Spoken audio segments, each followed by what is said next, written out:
네, 이어서 국정감사 등 정치권 주요 이슈 함께 정리해 보겠습니다. 오늘은 김지호 더불어민주당 대변인, 김기훈 국민의힘 미디어 대변인과 함께하겠습니다. 안녕하십니까? 반갑습니다. 안녕하세요. 네. 자, 이재명 정부 대통령실에 대한 첫 국정감사가요. 여야 간 몸싸움으로 번지며 1시간 만에 정회됐습니다. 어떤 상황이 벌어졌는지 화면으로 함께 보겠습니다. 네, 국회 운영위는 오늘 오전 대통령 비서실과 국가안보실, 대통령 경호처 등을 상대로 국감을 시작했는데요. 국민의힘이 출석을 요구했던 김현지 부속실장은 보이지 않았고 강훈식 비서실장, 김용범 정책실장, 위성락 국가안보실장, 우상호 정무수석 등이 참석했습니다. 국감 시작 전부터 여야 간 기싸움은 팽팽했는데요. 주진우 의원께서 이 자리에 있는 것은 이해충돌 소지가 매우 큽니다. 주진우 의원은 윤석열의 복심, 김건희 호위무사라는 평가를 받으며 법률 비서관으로 2년 가까이 근무했습니다. 대선 캠프에서 김건희 씨에 대한 의혹 방어를 맡으며 실사가 됐고 인수위에서 내각 인사검증을 주도할 정도로 윤석열의 최측근이라는 평가받았습니다. 제가 대통령실 그만둔 지 1년 10개월이 지났고 작년에도 이미 국감에 운영위원으로서 참여했습니다. 여기는 잠시만요. 이재명 대통령의 변호인 출신도 민주당의 운영위원으로 들어와 있습니다. 제가 김현지 부속실장 관련된 의혹을 집중적으로 제기하니까 민주당이 이렇게 조직적으로 입틀막하는 것에 대해서 저는 강력히 항의합니다. 네, 이후 여야 간 고성이 이어져 김병기 운영위원장은 정회를 선언했는데요. 회의장을 나가던 중 송원석 국민의힘 원내대표와 이기현 더불어민주당 사이 배치기를 하는 모습이 포착됐습니다. 이후 두 사람은 바로 기자회견을 열고 내탓 공방을 벌였는데요. 들어보시죠. 송원석 대표가 굉장히 격한 표현으로 민주당이 국감을 안 하려고 하는 생각이다라고 세게 발언하셔서 제가 뒤에 따라가는 국감을 방해하는 것은 국민의힘이다, 당신들이다 라고 얘기했더니 바로 뒤돌아서서 저에게 몸을 던지다시피 했습니다. 그게 다입니다. 갑자기 이기현 의원이 육중한 몸집으로 다가오더니 저는 회의장 문을 나가려고 하다가 돌아서 있는 상태인데 그대로 몸을 부딪히게 되었습니다. 이 상황에 대해서는 본인과 사과가 반드시 선행되어야 한다. 네, 오늘 국회 운영이 배치기 충돌까지 벌어졌습니다. 패스트트랙 사태 이후 처음 있는 몸싸움이라고 하더라고요.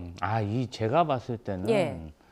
도로에서도 한 방향으로 가다가 갑자기 차량이 멈춘 것도 아니고 역주행해서 오면 그 누구 책임입니까? 송원석 의원이 워딩에 다 그 정답이 있습니다. 송원석 의원 나가려고 했으면 계속 나가야지. 다 나가는 상황에서 왜 돌아섭니까? 저는 아무래도 무언가 민주당 의원과 충돌을 유발하는 그러한 환경을 만들고 싶었고 송원석 의원은 이런 물리적 충돌 관련해서는 전과가 이미 있습니다. 과거에 국민의힘 당직자가 자신의 자리를 제대로 확보해주지 않았다고 해서 정강이를 걷어차고 탈당한 전력이 있습니다.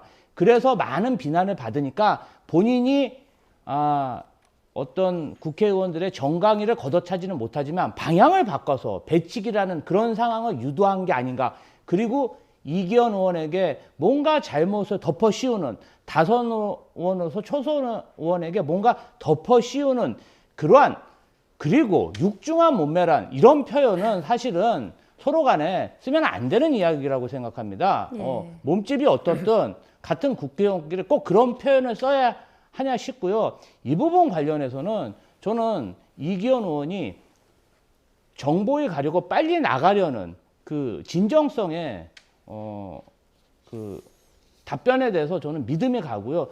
또 유감 표명도 했습니다. 송원석 의원도 오늘의 어떤 물리적 충돌에 대해서는 유감 표명 정도는 해야 된다고 생각합니다. 네, 역주행한 송 원내대표의 잘못이 더 크다라고 지적을 하셨습니다. 저희가 도로가 아니지 않습니까? 사람은 가다가 뒤를 볼 수도 있는 거죠. 그러니까 어떻게 보면 여러 가지 의견차가 있을 때 송원석 원내대표는 야당 간사입니다. 그리고 문희석 원내수석 부대표가 여당 간사 아닙니까? 서로 간에 조율을 할 수 있죠. 근데 느닷없이 이기현 의원이라는 분께서 이렇게 소리를 지르면서 도발을 하셨죠. 그래서 송원석 원내대표는 뒤를 봤는데 뭐 육중하다 아니다 그거는 이제 화면을 보시면 알겠지만 배를 들이미신 거죠. 그리고 쭉 밀었습니다. 계속. 그래서 누가 밀렸는지는 뭐 국민들이 판단하실 것 같은데 저는 안쓰러운 게 이겁니다. 야, 김현지란 사람이 이렇게 대단한가? 아니 주진우 의원이 뭐라고 얘기하니까 득달같이 민주당 의원들이 사실상 뭐라고 얘기하는지 못 알아들을수록 항의하지 않습니까? 뭐가 그렇게 무섭습니까? 그러니까 딱 김병기 원내대표께서 운영위원장께서 정회를 선포합니다. 안 하겠다는 의사잖아요, 사실. 그러니까 김현지 실장 관련해서 100% 나온다 그런 얘기를 했고 뭐 이재명 대통령께서 나가라고 지시까지 했는데 뭐가 그렇게 두려운 겁니까? 애지중지 현재 이분이 원내대표보다 더 위에 있습니까? 아니면 누구보다 다 위에 있습니까? 그러니까 국민들이 볼 때 이거 코미디입니다. 그러니까 뭐라고 질문을 아예 봉사하기 위해서 질문을 했을 때 입틀막 시키기 위해서 막 목소리 고성을 질러대고 급기야 물리적인 어떤 충돌까지 유발시켜가지고 이걸 사실상 운영위를 코믹화, 그러니까 어떻게 보면 국민들로 하여금 이거 좀 너무한 거 아니냐 회피할 수 있도록 이런 상황을 한다는 게 제가 볼 때 집권 여당으로서 그리고 무엇보다도 김현지 씨 관련해서 여러 가지 논란이 되는 부분이 많이 있잖아요.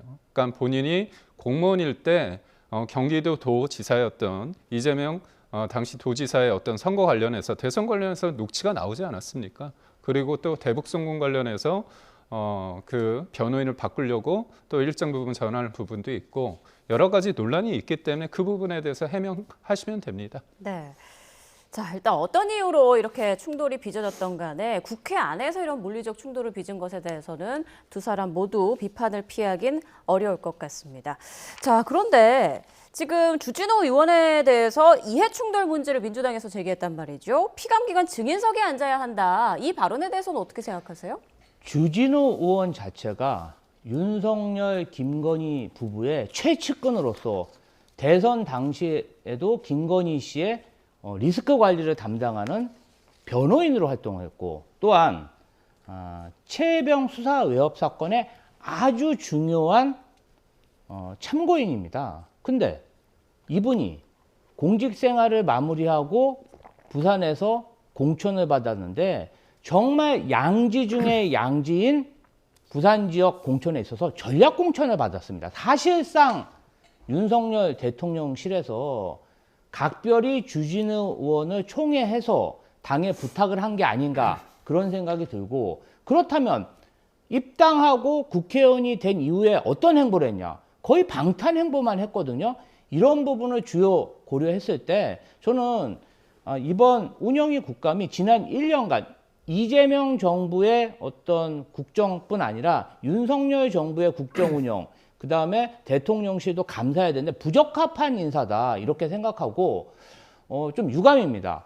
더군다나 주진우 의원은 운영위원도 아닙니다. 특별히 이번 국감을 위해서 하루 정도 사보임을 해서 들어왔는데 뭔가 윤석열 김건희 부부의 대통령실과 관저 운영 관련해서 덮을 게 있었는지 방어할 게 있었는지 그래서 투입시킨 걸로 의심됩니다. 방패막이로 들어온 거 아니냐 이런 말씀이세요? 맞습니다. 자, 그런데 주진우 의원은 이재명 대통령 변호인 출신도 운영위에 있다라면서 네. 또 반격을 했어요. 김기표 의원입니다. 저는 민주당이 이해충돌이라는 단어를 쓰시면 안 됩니다.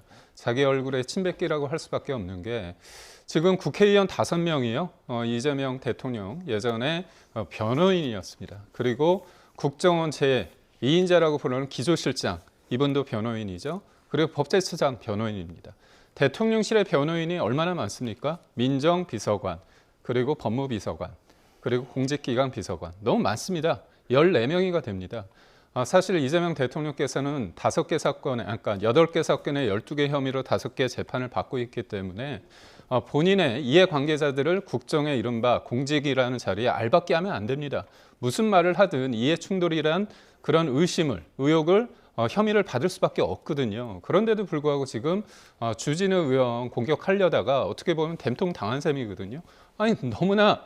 주진우 의원이 뭐 윤석열 대통령과 가깝다고 치자고요. 근데 변호인보다 더 가깝겠습니까? 그리고 문제는 뭐냐면 지금의 공직에 있는 분들이 나중에 재판이 진행되면 다시 이재명 대통령이 끝난 다음에 뭔가 변론을 맡을 수 있는 거 아닙니까? 그런데 공직이란 위치에서 얻을 수 있는 그 수많은 정보를 가지고 또 본인의 어떻게 보면 개인의 어떤 재판에 이용할 수 있는 겁니다. 특히나 최근에 국정원에서 그런 걸 냈습니다. 이재명 대통령과 김성태 관련성을 못 찾았다. 대북 송금이 불분명하다. 이 부분에 대해서 저희가 분노할 수밖에 없는 게, 그래서 이 국정원 제2인자라고 하는 기조실장에 쌍방울 대북 송금 변호인이 갔습니다. 그렇다면 그분이 누구를 위해서, 국민을 위해서 일하겠습니까? 요즘 법제처장 이분 하시는 거 보십시오. 이재명 대통령 5개 다 무죄라고 얘기하지 않습니까? 공직에 있으면 공직의 위치에서 국민을 위해서 일해야지, 대통령을 위해서 일한다고 한다면 월급은 누구한테 받습니까? 대통령한테 받습니까? 아니지 않습니까? 네, 오늘 운영위 국감에서 또 여러 공방이 벌어질 것 같은데요. 또 중요한 내용 들어오면 전해드리겠습니다. 자, 어제 코스피 지수가 한때 3,900선 아래로 떨어지는 등 우리 증시가 크게 출렁였는데요. 이런 가운데 권대영 금융위원회 부위원장이 한 발언이 논란을 빚고 있습니다. 어떤 내용인지 들어보시죠. B2도 이제 그동안은 너무 이제 나쁘게만 봤는데 레버리지의 일종으로 이제 볼 수 있다고 봅니다. 저는. 그러나 이제 적정한 수준의 어떤 포트폴리오를 관리하셔야 되고 리스크를 가지고 감내 가능한 수준의 그런 주식 투자가 필요하고. 네, 권 위원장이 최근 B2가 느는 추세를 설명하면서 빚을 내서 투자하는 게 레버리지의 일종으로 볼 수 있다라고 말한 건데요. 이어 이 대통령이 공약한 코스피 5천 가능성에 대해서는 당연히 가능하다고 말했습니다. 이에 주진우 국민의힘 의원은 금융당국 고위직이 B2를 레버리지로 포장해 찬양한 것은 선진 금융시장에서 본 적이 없다며 권 부위원장의 말을 믿고 B2를 해 손해를 보면 책임지는 거냐고 강하게 반발했습니다. 자, 앞서 코스피 붕괴라는 표현을 두고 여야가 갑론을박을 벌였었는데 이번에는 권대영 부위원장의 B2 발언, B2도 레버리지의 일종이다 이렇게 말하면서 또 논란이 되고 있습니다. 어떻게 생각하십니까? 영국 금융당국도 그렇고요. 미국 금융당국도 그렇고 과거에는 어떤 주식담보대출 또 빚을 내서 금융투자하는 것에 대해서 굉장히 보수적으로 발언했었는데 네. 최근에는 이러한 어떤 레버리지를 활용한 투자 자체가 금융시장을 좀 풍성하게 한다. 거래를 촉발시키는 그러한 촉매제가 된다. 다만 리스크 관리가 돼야 되고 그 일정 부분 너무 과도하면 안 된다. 이런 입장을 내고 있거든요. 지금 이재명 정부의 금융위 부위원장과 똑같은 얘기를 서구 선진국 금융당국자들도 이야기하고 있습니다. 그런데 주진우 의원이 마치 뭔가 망언을 한 것처럼 프레임을 씌워서 공격을 하는데, 자, 한번 일반 국민 입장에서 봅시다. 주진우 의원 재산이 70억이고요. 본인의 미성년자 자녀가 재산이 7, 8억이 넘습니다. 그런 분들은 1, 2억 빚 안 내고 주식 투자할 수 있겠죠. 그럼에도 불구하고 많은 일반 국민들은 1,000만 원, 2,000만 원, 500만 원, 1,000만 원 이렇게 종잣돈을 모아서 투자하는데 조금 대출을 받아서 1,500만 원, 2,000만 원 정도 투자하면 굉장히 빚을 안 내고 투자했을 때보다 많은 수익을 얻어낼 수 있습니다. 이제 그런 마음을 모르시는 것 같아요. 전국적으로 주진우 의원이 보유하고 있는 토지가 4만 평이 넘습니다.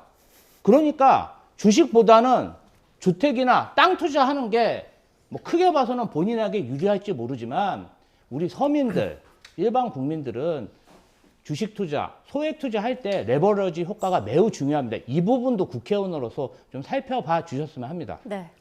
저는 B2를 이렇게 대놓고서 정부 당국자가 이렇게 얘기하는 건 좀 당혹스럽습니다. 뭐 제가 어떻게 보면 누구한테 얘기할 수 있겠죠. 왜냐? 저는 그만큼의 무게감이 없기 때문에. 근데 이 정부의 문제점은 뭐냐면 코스피 5천을 아주 목표로 하고 있습니다. 기업이 규제를 완화해서 기업이 어떻게 보면 제대로 일을 잘하고 일자리 창출하고 성장을 통해서 그 후행적인 성과를 통해서 주식이 오르면 괜찮은데요. 인위적인 부양을 많이 합니다. 최근에는 어떤 것까지 하느냐? 자사주를 다 소각시킨다고 합니다. 그러니까 주식 수가 줄어들면 당연히 주식은 오르겠죠. 그렇지만 기업 입장에서는 자사주를 통해 가지고 본인이 소각이 아니라 필요할 때 팔아가지고 그걸 R&D 예산으로 쓸 수도 있고요. 적대적 M&A로부터의 어떤 방어권도 행사할 수 있습니다. 그러니까 결국 정부 정책이 어떤 특정한 수치를 딱 하는 순간 왜곡을 하는 겁니다. 연기금이 과액의 국민연금이 동원될 수도 있는 거고요. 그리고 지금 이분이 어떤 분이냐면 금융위원회 부위원장입니다. 그럼 대출 관련해서 굉장히 조심스러운 분인데도 불구하고 이거 하라는 거 같지 않습니까? 마침 이분이 이틀 전에 말하고 나서 어제 큰 붕괴가 있었습니다. 저는 붕괴라고 얘기하고 싶은데 3,900선도 무너졌다가 다시 올라갔죠. 그렇다면 엊그저께 이분의 말고서 빚을 통해 가지고 들어갔던 사람들 입장에서는 지금 단순한 이게 소위 말해서 그냥 단순한 일이 아닙니다. 숨 고르기가 아니라 민주당에서 이런 것도 숨 고르기라고 표현을 했지만 숨이 넘어가는 상황입니다. 그러니까 주식이라는 거는 단타 매매가 아니라 뭔가 어떤 전망을 가지고 우상향할 것이라는 어떤 기업에 대해서 투자를 한다면 어느 정도의 시간이 필요한데요. 빚투자의 맹점은 뭐냐? 내가 떨어졌을 때 이거를 계속 가져가기 힘듭니다. 불안하다는 거죠. 그리고 하한가를 2번 정도 했을 때 반대 매매가 내가 원하지 않아도 됩니다. 그러다면 소위 쪽박을 차는 상황이 있거든요. 그리고 또 하나 문제 제기를 하고 싶은데 우리가 집을 살 때 진짜 현금이 많지 않아 가지고 지금 이재명 정부의 그 고위 공직자처럼 한 번에 살 수 없습니다. 다 전세 끼고 사는데 전세를 끼고 사셨잖아요. 당사자들은 대출도 일으키고 자식들에게 다 증여하고 사지 않았습니까? 그런데 지금 어떻습니까? 우리가 볼 때 집을 살 때 당연히 대출 받죠. 그리고 전세를 껴서 삽니다. 이게 당연한 건데 이런 당연한 경제 행위에 대해서 딱 못하게 해놓고 주식에 대해서는 빚을 투자하는 거, 비투를 권장한다는 게 얼마나 이율 배반적이고 어떻게 보면 제가 볼 때 실언인데도 불구하고 이게 이재명 대통령 입장에서는 좋겠죠. 그렇지만 이재명 대통령 한 사람을 위해서 정부 정책이 이렇게 오락가락해서는 안 된다고 봅니다. 네, 무게감이 있는 인사인 만큼 좀 말을 조금 더 신중하게 하는 게 좋지 않았겠느냐 이런 말씀해 주셨습니다. 우리 국민께서 판단하실 거라고 보고요. 다음 이슈로 넘어갈게요. 취임 뒤 처음으로 광주를 찾은 국민의힘 장동혁 대표. 오늘 국립 5.18 민주묘역을 찾았습니다. 일부 시민단체는 장 대표 참배를 반대하며 저지에 나서기도 했는데요. 화면으로 함께 보겠습니다. 네, 오늘 광주를 찾은 장동혁 대표 첫 행선지가 바로 광주 5.18 민주묘지였습니다. 지금 버스에서 내렸는데요. 이를 막아서는 시민들의 모습이 보이고 있죠. 약간의 충돌도 빚어지고 있는 그런 모습입니다. 취재진과 장동혁 대표를 막아서는 시민들, 그리고 장동혁 대표까지 뒤엉켜 있는 그런 모습입니다. 지금 장동혁 대표는 사람들 사이를 뚫고 민주묘지를 향하고 있는 그런 모습인데요. 장동혁 대표 참배 소식에 일부 시민단체가 방문 시각에 맞춰서 이렇게 민주묘지 입구 앞에 집결을 했고요. 장 대표의 입장을 저지하고 있는 겁니다. 5.18 표매 내란 옹호한 장동혁 대표가 먼저 사죄부터 해야 한다는 게 시민단체의 주장인데요. 장동혁 대표는 이렇게 5.18 민주묘역을 찾기는 했지만 헌화는 못한 것으로 전해지고 있습니다. 묵념만 하고 헌화는 못한 것으로 전해집니다. 네, 강렬하게 저지하고 있는 시민들의 모습 함께 보셨습니다. 네, 장동혁 대표 앞으로 매월 한 차례 이상 호남 지역을 방문하겠다 이런 약속도 했는데 어떤 행보라고 보십니까?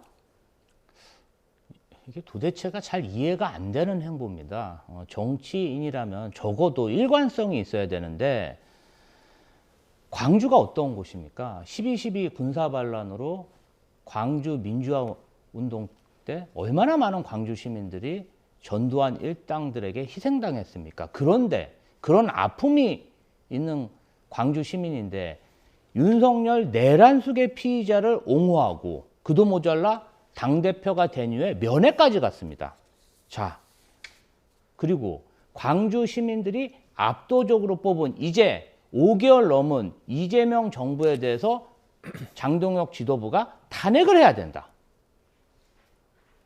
민주당도 전직 대통령에 대해서 교도소 면회 갈 날이 멀지 않았다. 내가 반드시 끌어내렸다. 에이펙을 그렇게 성공시키고 국위를 선양하고 관세 협상을 성공적으로 이끈 그런 대통령에 대해서 그거를 하고 심지어 최근에는 국회 연설론 대통령이 공손하게 야당 의원들에게 인사를 하는데 범죄자 꺼져라 망언까지 했습니다. 그러고 나서 갑자기 광주에 가서 참배를 한다니까 광주 시민들이 얼마나 분통이 터지면 저렇게 항의를 하겠습니까? 저는 이 부분 관련해서 장동혁 대표가 광주에 가는 그 행위 자체는 저는 긍정적으로 봅니다. 그런데 때와 또 그 전의 행보 이게 좀 일관성이 있어야 된다. 시적절하게 가야 되고 본인이 가기 전에 그러한 광주 시민들이 싫어할 만한 행동을 하지 말고 가야 되는 게 아닌가.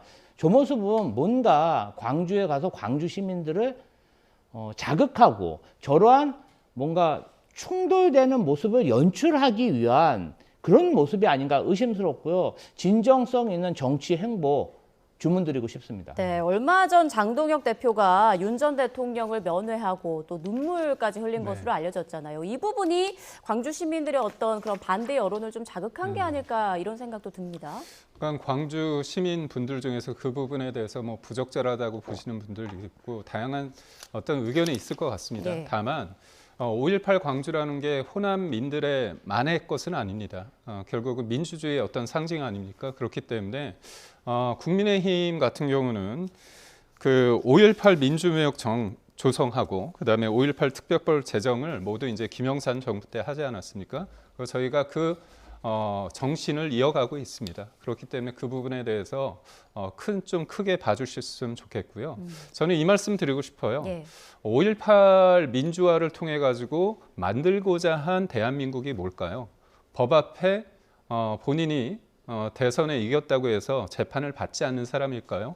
피고인이라는 사람이 본인의 재판을 하는 대법관을 임명하는 게 과연 맞다고 생각할까요? 아니면 재판을 중지시키고 아예 재판을 없애기 위해서 공소 취소하는 게 맞을까요? 아니면 본인이 배임죄 혐의로 재판을 받고 있는데 의석수가 많다고 해서 배임죄를 아예 없애버리는 게 맞을까요?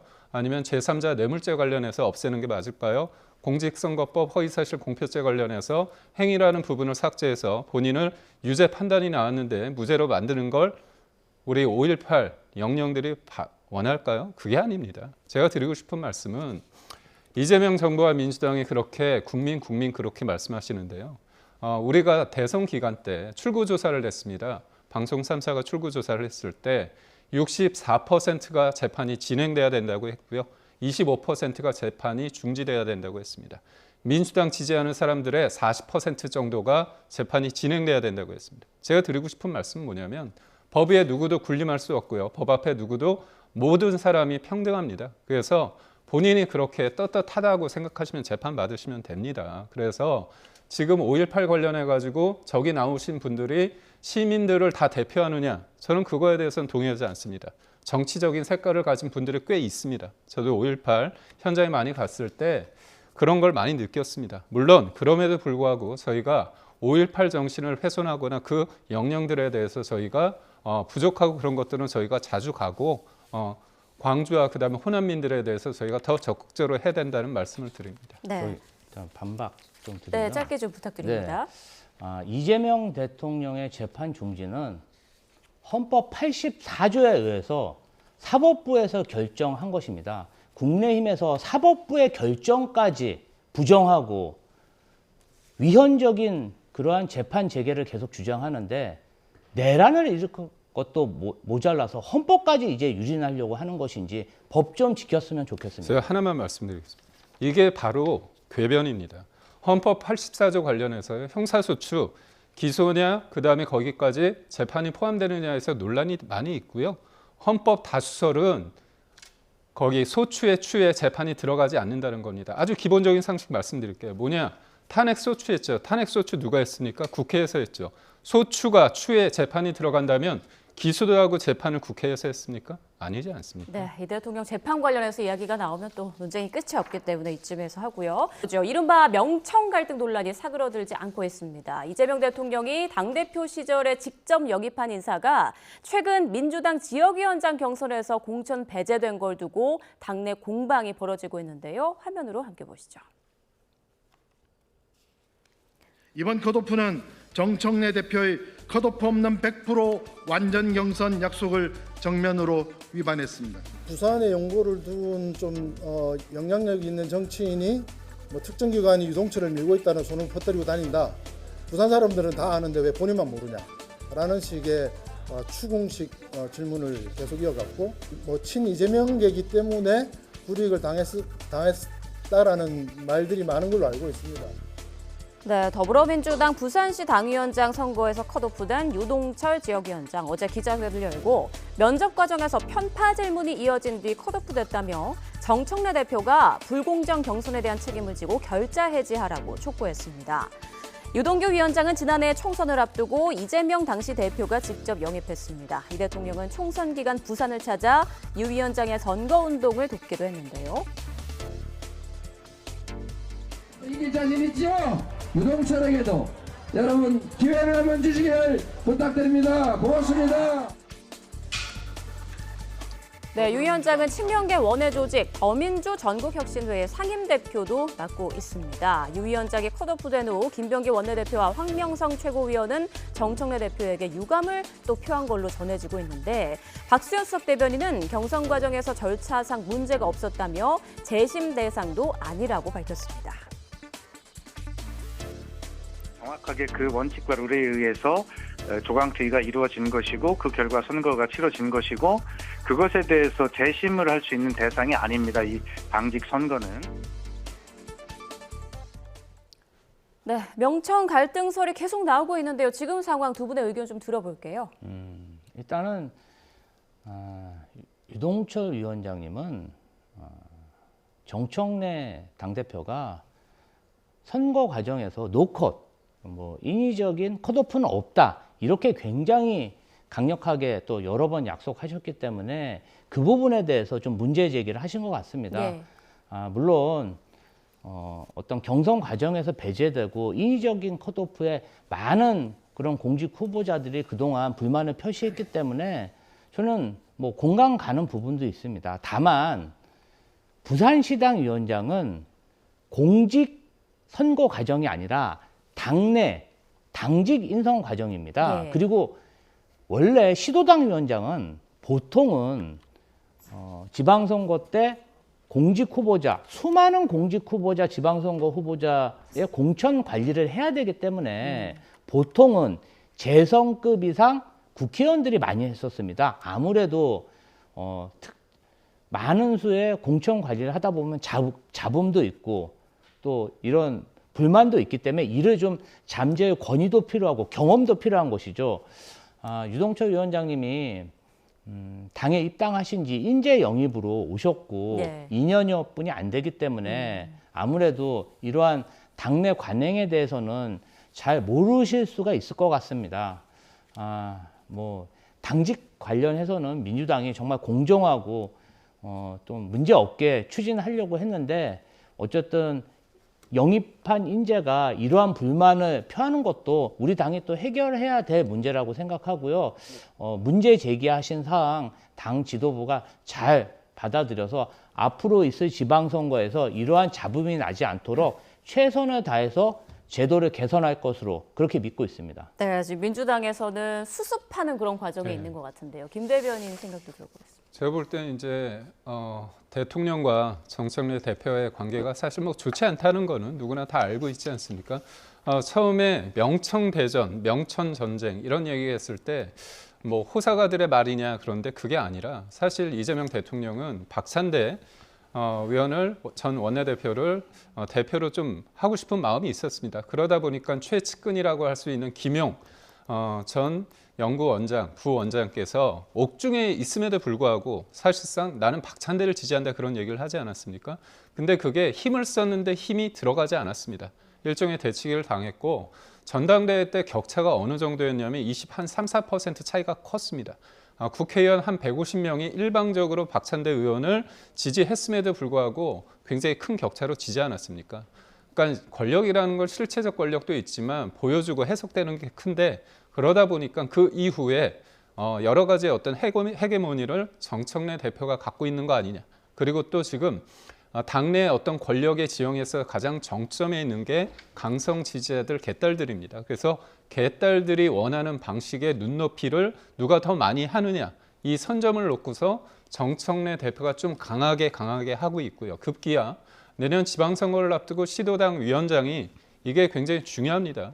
공천하는 데 영향력을 행사하기 때문에. 그런데 여기에서 누가 보더라도 친명계 인사를 컷오프했습니다. 그렇다면 이거는 친명계 입장에서 볼 때는 이건 심한 거 아니냐, 사실상 싸우자는 거 아니냐, 그런 어떤 입장인 것 같아서 이재명 대통령의 어떤 강력한 지지 세력인 더민주혁신 회의에서도 굉장히 이거를 강하게 비판하고 있는 것으로 알고 있습니다. 네. 제가 좀 반론 드리면 김기흥 대변인님은 윤석열 전 대통령의 의중은 잘 아실지 몰라도 이재명 대통령의 의중은 제가 더 잘 해석한다고 생각합니다. 이재명 대통령은 당내 경선에 있어서 특정인을 지지한 적도 없고 지지할 의향도 없습니다.